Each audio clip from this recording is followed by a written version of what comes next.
The Last Drumbeat of Igudu Historical Fiction Setting, 1897, Southern Nigeria, Benin Kingdom, Pre-Colonial Africa.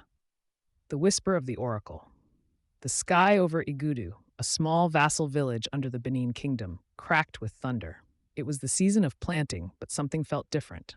The village elder, Chief Ovi, sat silently under the Iroko tree as the oracle woman, Mama Nwaka, emerged from the sacred grove wrapped in red and white cloth, her body streaked with chalk patterns. "The gods have spoken," she said, her voice deep and ancient.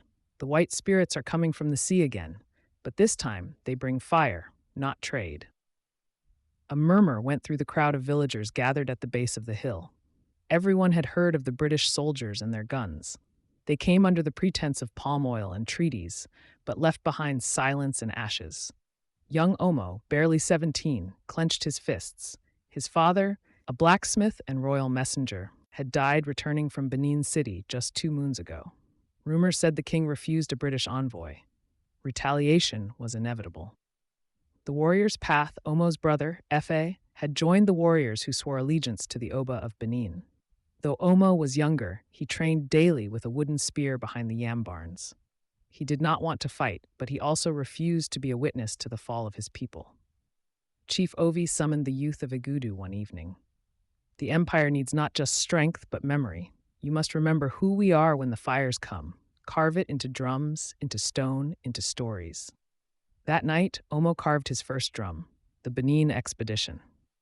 The British punitive expedition reached Benin City in February 1897. It was swift and devastating. The royal palace was burned, and thousands of bronze plaques and ivory tusks were looted. The Oba was exiled. News traveled like wildfire. By the time they reached Igudu, the village was ready. Women buried sacred relics. Men had dug trenches, sharpened stakes, and laid traps with poisoned thorns. Children were hidden deep in the forest. Omo stood at the edge of the village with his brother Efe and the other warriors. The rhythm of his drum called to the gods of their ancestors. When the first gunshot cracked through the forest, the echo of his heartbeat refused to surrender. Ashes and seeds. Igudu did not survive untouched.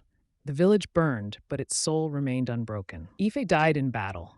Omo survived with a scar across his cheek and a drum slung on his back. He wandered from village to village, telling the story of Igudu, resistance, and pride. He grew old teaching children how to carve drums and sing stories into eternity. When asked why he never left for the fillet, new schools or cities, Omo would say, "They came with guns. We answered with memory. As long as our stories are told, we are never conquered." Today, a cracked wooden drum sits in a museum in London, labeled Unknown African Artifact. What the curators don't know is that it holds the story of Igudu, a village that refused to vanish.